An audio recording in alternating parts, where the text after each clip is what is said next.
This is an original PS3 FAT. A client brought it in, said it wouldn't turn on. So let's see what's happened. Oh darn it, this is a perfect indication of a yellow light of death, which apparently was very common with these consoles. The only fail-proof solution is by replacing the capacitors or reballing the GPUs, which I doubt that there are equipment or the expertise to do so in this country of mine. I'm just going to try and replace the thermal paste and see if the PlayStation is going to finally boot and work. So far all I have is the beeps. Anyway, I'm going to try a hack, in fact 2 hacks that have worked before. Wish me luck and let's hope it works.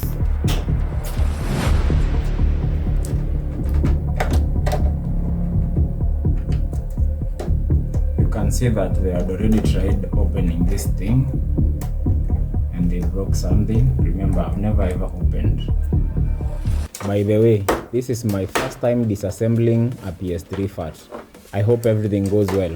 How hard can it be? I mean, electronics are electronics. I've disassembled so many consoles, so I think nothing will be hard with this one. I don't think this machine has ever been disassembled before. So let's see what's inside this baby. Just look at how dusty this thing is.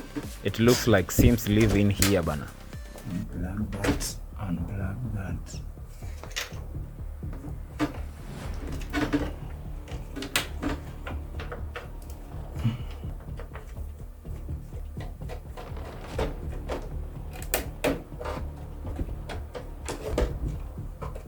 It's just the terminals, I just need to use force. I'll just unplug this one. That's the CPU drive. This here.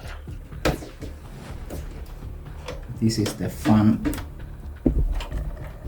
This one goes to the fan, so out. I will start with the small threaded screws. These ones hold the motherboard and the GPUs very tightly onto the heatsink. You see these clamps? You unscrew them evenly. 5 turns on this side, 5 turns on the other side. These are the clamps that hold the GPUs tightly onto the heatsinks, therefore enabling heat dissipation. By the way, one of the solution is on these clamps. Therefore, let's keep on disassembling this thing. The screws with the large threads go to plastic, and the screws with the thin threads go onto metal or the chassis. So that's how easy it is for you to know which screw goes where. The weirdos that are watching, these screws are so tight. That's the first one to get in here. I bet nobody has ever been inside before. There you go. The motherboard cover comes off. Let's keep on disassembling this thing. Now let's undo the big threaded screws. Hopefully we will gain access to the heatsink and the GPUs.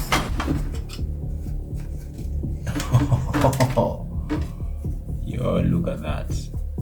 No wonder the thing wouldn't turn on.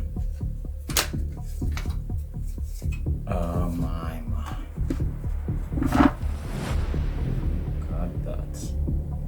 I just need it to turn on. Then I can leave it, and tomorrow I can do all this dusting. Look at the dust. Look at the dust, my brother. Now, there can only be 2 issues with this PS. First, thermal paste will replace that MC. And second, it could be that the terminals under these 2 GPUs have desoldered themselves and detached themselves from the CPU and the motherboard. To solve the first issue about the thermal paste, I'll just replace the thermal paste. But to solve the second issue, I have to heat, because I don't have the equipment to literally remove these GPUs and resolder them. So I only have one option, and that is to use some hot air and blow it onto the chips, and then hopefully the solder and the will melt a little bit and then resolder itself again the correct way. I don't know if I'm coming across quite well or you can't hear me. And also I'll have to turn it and also do the same to this R. But let's start with the simple one first and replace this thermopaste. Let's go. Let's clean it and remove the dried off thermopaste. By the way, whenever you are disassembling any electronic and you see the small threaded screws, just know that those go into some metal parts.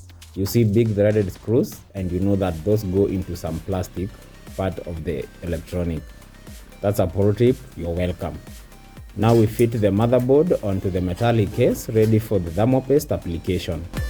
Where I am from, I only have access to the HY510 thermopaste, hence it's what I'll use. Musinilete moshene mimi. Use whatever you have available wherever you are. Let's try and do the perfect amount of thermopaste for this console, hoping that it will turn on once you put everything back together, but we shall see. Do you think the yellow light of death is gone? Pause the video and let me know in the comments. While you're at it, kindly subscribe. If you're finding value into this video already, kindly do subscribe. I'll appreciate the subscription. Well, I'm done with the reassembly. I've already plugged it in. So let's try and boot it up. If it boots, that's Kenya shillings 1500 in thermopaste replacement and general servicing. I really do hope it boots up. Yes, I can feel the fan go. I can feel the fan go. Has it gone off? Where has it gone off? Anyway, it was expected.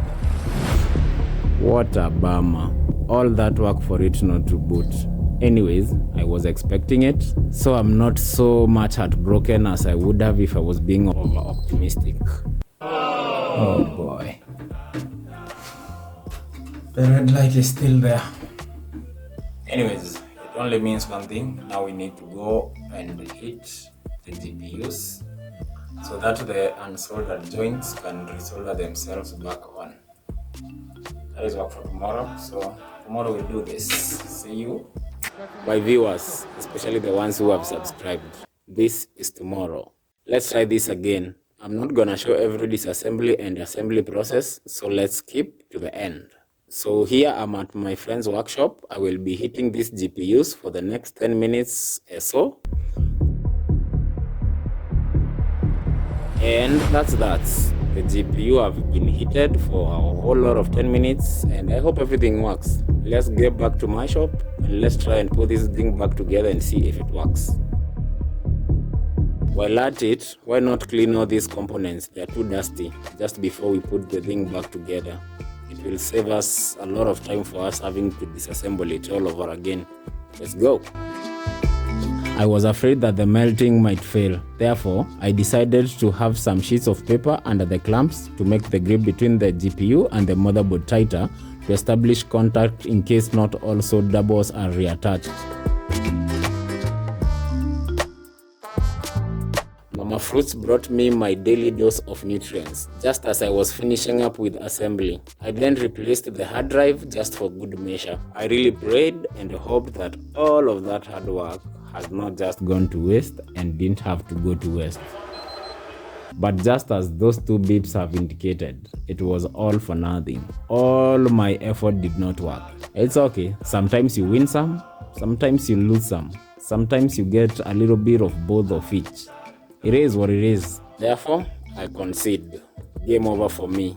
PS3 Fat 1, Kelly 0. I see this not as a loss. I was able to disassemble and reassemble a 15-year-old virgin PS3 console.